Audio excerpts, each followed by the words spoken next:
હાલો મિત્રો, ચોખાની અકની થાય છે.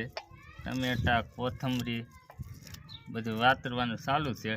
ડુંગળી, બટેકા અને લહણ ચોખા પીડ્યા છે.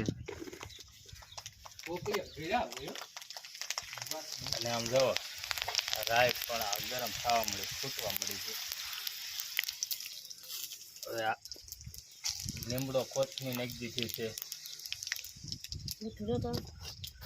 અને આમ બનાવવા મળી છે. આમ જો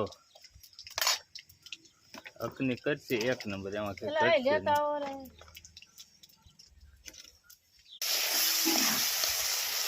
અકની થવા મળી છે તૈયાર. એકદમ મસ્ત અકની બનાવે છે. જઈ